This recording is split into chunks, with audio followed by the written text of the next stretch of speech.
आप देख रहे हैं ए भारत समाचार, सबसे खास सबसे फास्ट।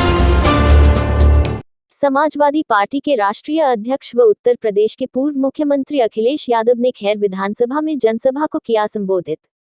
उपचुनाव को लेकर भाजपा और समाजवादी पार्टी ने अपनी पूरी ताकत झोंक दी है। शुक्रवार को समाजवादी पार्टी के राष्ट्रीय अध्यक्ष अखिलेश यादव ने चुनावी जनसभा को संबोधित किया, तो वहीं दूसरी तरफ सूबे के मुख्यमंत्री योगी आदित्यनाथ एक बार फिर से शनिवार को खैर विधानसभा में चुनावी जनसभा को संबोधित करने आ रहे हैं। शुक्रवार को पूर्व मुख्यमंत्री अखिलेश यादव ने उपचुनाव में खैर विधानसभा सीट से सपा प्रत्याशी डॉक्टर चारू कैन के समर्थन में खैर विधानसभा क्षेत्र के कमालपुर मालन फार्म हाउस के सामने विशाल जनसभा को संबोधित किया। इस दौरान पूर्व मुख्यमंत्री अखिलेश यादव ने भाजपा पर जमकर निशाना साधा। कोई योगी नहीं बनता है, विचारों से योगी बनता है। और ये कलयुग है, इसीलिए सब उल्टा पुल्टा हो रहा है। हम और आप लोग जानते हैं, जो साधु संत होते हैं वो मौन रहते हैं, कम बोलते हैं, लेकिन पता नहीं क्या है कि कलयुग है, आजकल साधु संत भी ज्यादा बोल रहे हैं बस पहन करके। इसलिए सावधान है ना आप लोग, सावधान है कि नहीं है आप लोग। और जिन्हें हम लोग समझते थे कि ये सत्य वचन बोलते हैं, लेकिन ये झूठ के प्रचारक हैं, झूठ का प्रचार करते हैं। जो लोग जिनसे उम्मीद करते हैं कि सरकार चलाएंगे, वो बुलडोजर चलाते हैं। हम बधाई देना चाहते हैं सुप्रीम कोर्ट को कि जिन्होंने बुलडोजर को हमेशा हमेशा के लिए गैराज में खड़ा कर दिया। जो विकास का प्रतीक था उसको विनाश का प्रतीक बना दिया सरकार ने। और हम सुप्रीम कोर्ट को इस बात में नहीं बधाई देंगे कि जिन्होंने न केवल बुलडोजर को रोका है, बल्कि सरकार पे जुर्माना भी लगाया है। और साथ ही साथ ये भी कहा है कि ऐसे दोषी अधिकारी जिन्होंने गरीबों के घर तोड़े हैं, बुलडोजर चलाए हैं, उन पे भी कड़ी कार्रवाई करने का काम सरकार करे। ये जो अनकॉन्स्टिट्यूशनल है, जो अनडेमोक्रेटिक है, इस बुलडोजर की राजनीति को हम समाजवादी लोग कभी स्वीकार नहीं कर सकते हैं। सच्चाई तो ये है कि ये इनकाउंटर करने वाली सरकार कभी संविधान पे भरोसा नहीं करती। अभी संविधान को लेकर के जो हम लोगों ने जनता में जागरूक करने का काम किया था, उसमें हम समाजवादी लोग, जनता ने सहयोग दिया, सफल हुए, इंडिया गठबंधन को समर्थन मिला। लेकिन ये बात नहीं कि अभी कॉन्स्टिट्यूशन को ये छेड़ नहीं सकते हैं। अभी भी संविधान के आगे जो व्यवस्था है उसको कभी ये स्वीकार नहीं कर रहे हैं। ये कहते हैं कि इस यूनिवर्सिटी में आरक्षण क्यों नहीं है, हम ये कहते हैं कि देश की यूनिवर्सिटियों में आरक्षण क्यों नहीं। और सच्चाई है कि अधिकारियों ने बदला, सरकार के दबाव में बदला, इसलिए आपको सावधान रहना पड़ेगा। और हम ये जानते हैं, जहां जहां हमारे कार्यकर्ता और जनता मुस्तैदी के साथ खड़ी हो गई, वहां भारतीय जनता पार्टी परिणाम नहीं बदल पाई। इसलिए उपचुनाव है ये, इसमें गड़बड़ी नहीं कर पाएंगे, क्योंकि जाने वाली सरकार के साथ कोई खड़ा नहीं होता। वो भी जानते हैं कि महाराष्ट्र का चुनाव के बाद उत्तर प्रदेश की भी कुर्सी बदल जाएगी, छिन जाएगी। ये हमारे मुख्यमंत्री जी समाज में अंदर ही अंदर बारूद बिछा रहे हैं, लेकिन इनकी कुर्सी छीनने के लिए भी इनके पीठ नीचे नीचे सुरंग खुद रही है। ये लोग बारूद बिछा रहे हैं, इसीलिए बिछा रहे हैं क्योंकि उनकी कुर्सी भी खतरे में है। इसलिए अब कोई गड़बड़ी नहीं करने वाला है। ये चुनाव जीत का है, ये उपचुनाव संदेश देने का भी है 2027 का। हम आपको भरोसा दिलाते हैं। हमारे समाजवादी लोग जानते होंगे, अगर इन्होंने कभी विकास को लेकर के, काम और योजनाओं को लेकर के हमसे कभी कुछ कहा होगा, हमने पूरी ईमानदारी से यहाँ की जनता की मदद करने का काम किया है। आप न केवल उपचुनाव जिताइए, आप संदेश दीजिए 2027 में कि इंडिया गठबंधन और पीडीए की रणनीति चुनाव जीत करके सरकार बनाने जा रही है 2027 में। ये घबराए हुए लोग हैं बीजेपी के लोग, क्योंकि जब से ये चुनाव हारे हैं तब से इनकी भाषा बदल गई है, व्यवहार बदल गया है। पहले तो डरे हुए थे, लेकिन इधर जब मैं उनको सुनता हूं तो मुझे लगता है कि थोड़े हिले हुए भी दिखाई देते हैं।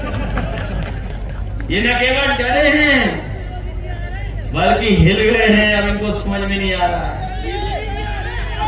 इसलिए मदद करना, आप लोग मदद करो। उन्हें पता होगा, उन्हें पता लग गया होगा कि ये चुनाव उनके हाथ से फिसल गया है। और 3 बार जो हमारा साथी बता रहा है, इसी तरह 3 बार फैजाबाद भी गए थे। 3 बार गए फैजाबाद, तमाम विकास की योजना, तमाम जाने क्या क्या जानकारी दी उन्होंने।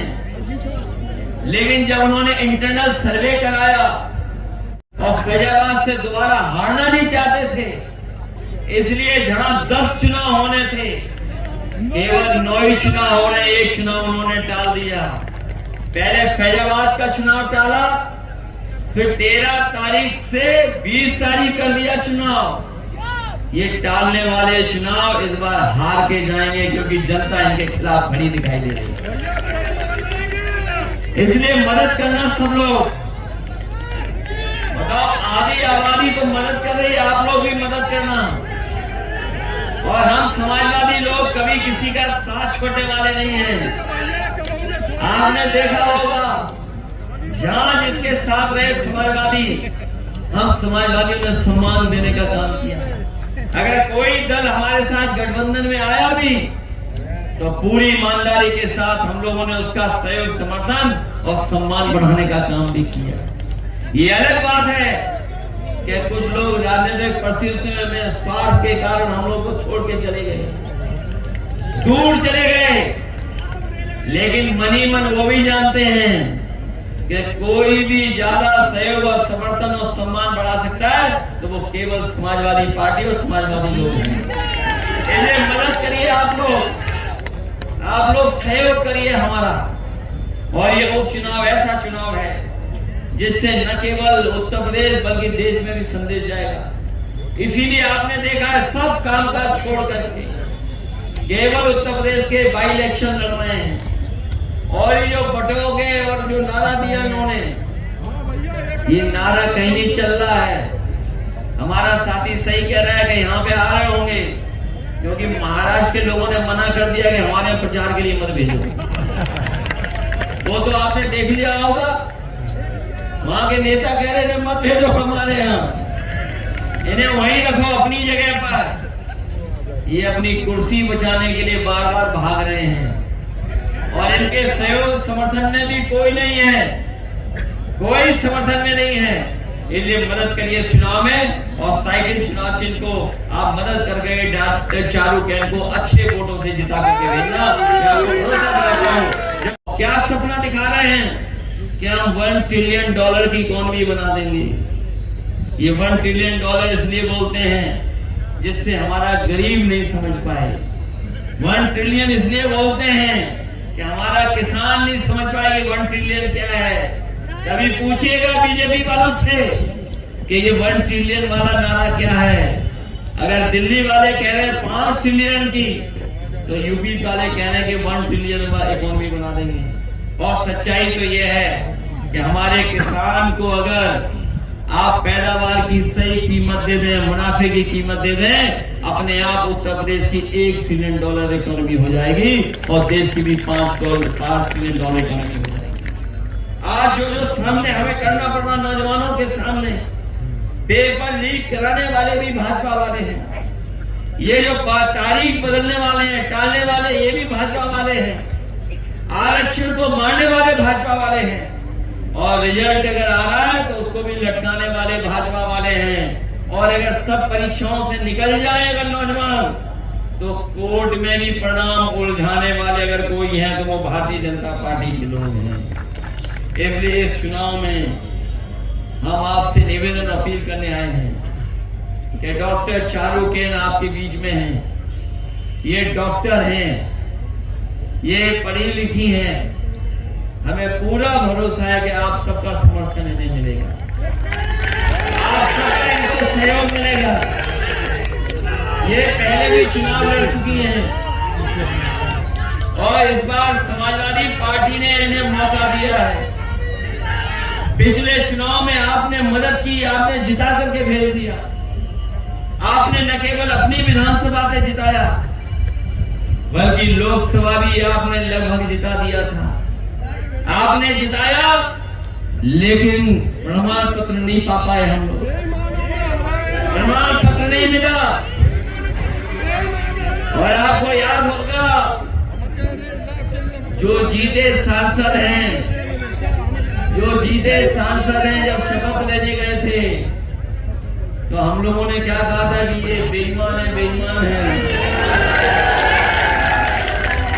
लेकिन आपने वो भी देखा होगा जब बेईमान कहा तो वो मुस्कुरा रहे थे उसमें शपथ लेते समय। तो आप समझ गए होंगे बात, ये हम देखे गए थे। उसी के विचारवंशी लोग हैं, ये उन्हीं के रास्ते पे चल करके ये चुनाव जीतना चाहते हैं। ये स्वीकार समाज कभी नहीं करेगा। इसीलिए महाराष्ट्र के एक एक कर करके नेताओं ने इसका विरोध किया है। न केवल उन्होंने विरोध किया है बल्कि डिप्टी सीएम जो हैं, जो इस उम्मीद में बैठे हैं कि उन्हें भी थोड़ा बहुत कुछ कुर्सी का हिस्सा मिल जाएगा, वो भी इस नारे का विरोध कर रहे हैं।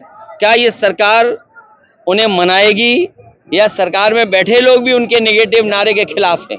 अच्छा, नाम बदलने का सिलसिला अब भी जारी है। सराय खालेगा जो बस स्टैंड है उसका नाम स्वतंत्रता सेनानी के नाम पर रख दिया है। मुझे याद है कि लखनऊ में इंटरनेशनल स्टेडियम जो बना था वो भगवान विष्णु के नाम पर था, एकाना स्टेडियम। उसका नाम अटल बिहारी वाजपेयी जी के नाम पर कर दिया, हमें कोई शिकायत नहीं है। कैंसर इंस्टीट्यूट जो नेताजी ने और समाजवादी सरकार में बना था उसमें पूर्व मुख्यमंत्री कल्याण सिंह जी के नाम पर कर दिया, कोई शिकायत नहीं है। लोक भवन जो समाजवादियों का बनाया हुआ था वहां भी पूर्व प्रधानमंत्री अटल बिहारी वाजपेयी जी के प्रतिमा लगा दी। इसी तरह जो कैंसर इंस्टीट्यूट बना था उसमें से जमीन काट करके उन्होंने अटल बिहारी वाजपेयी जी के नाम पर मेडिकल यूनिवर्सिटी बनाई, लेकिन अभी भी शुरू नहीं की। सवाल ये नहीं है, सवाल ये है कि दूसरे का काम अपना काम बताते हैं। इससे बड़ा धोखा और कौन दे सकता है? इसीलिए वस्त्र पहनने से कोई योगी नहीं बन सकता है, विचार से योगी होता है। जो काम सौहार्द का करते हैं, जो समाज के कल्याण के लिए काम करते हैं और जो दूसरे का दुख दर्द समझते हैं, वो योगी होता है। अखिलेश जी, ये चुनाव आयोग लगातार मॉनिटरिंग कर रहा है लेकिन विपक्ष पर ही कर रहा है, और जिस तरीके की अब्यूजिव या हार्श लैंग्वेज इलेक्शन में कम्युनिटी के लिए यूज हो रही है, कभी नहीं हुई। देखिए, डिवाइड एंड रूल ये जो नारा है देश की और दुनिया के पॉलिटिकल कैरियर में, राजनीतिक इतिहास में किसी ने ऐसा नारा नहीं दिया होगा। सबसे पहले तो इलेक्शन कमीशन को इनको बैन करना चाहिए कि जिन्होंने डिवाइड एंड रूल का जो अंग्रेजों का नारा था उसको नारा बीजेपी ने अपना नारा बनाया।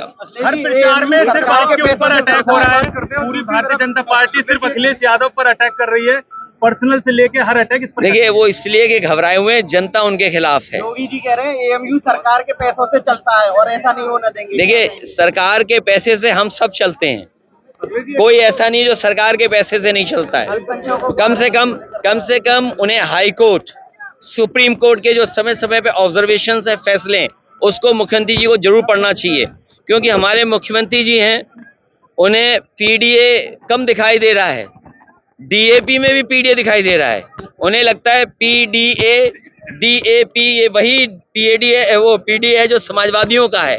तो ऐसे मुख्यमंत्री जी के बारे में मैं क्या कहूंगा। अब जैसे अगर एमयूए पे सवाल उठ रहा है, तो उनको एक्ट पढ़ना चाहिए एमयू का और बनारस हिंदू यूनिवर्सिटी का, जो एक्ट बने अंग्रेजों के जमाने में, किस मंशा से, किस नियत से बने थे। कम से कम वो एक्ट उन्हें पढ़ना चाहिए और सुप्रीम कोर्ट ने जो समय समय पे निर्देश दिए हैं वो भी पढ़ने चाहिए। अच्छा, अखिलेश यादव जी, एक सवाल मेरा ये है कि आपकी पॉपुलैरिटी से, वो चाहे यूपी में हो या महाराष्ट्र में, जो कम्युनिटीज आपके साथ जुड़ रही है, उसको लेकर बीजेपी के अलावा भी कुछ पार्टियां और उनके प्रमुख हैं जो आपको टारगेट कर रहे हैं। महाराष्ट्र में आपकी पोजीशन स्ट्रांग है, मुस्लिम क्षेत्रों में, उसको लेकर असदुद्दीन ओवैसी जिस तरीके की भाषा यूज कर रहे हैं। देखिए, ये चुनाव भारतीय जनता पार्टी के खिलाफ है, क्योंकि उन्होंने पिछले कुछ वर्षों से कोई काम नहीं किया। किसान को धोखा दिया, नौजवान को धोखा दिया।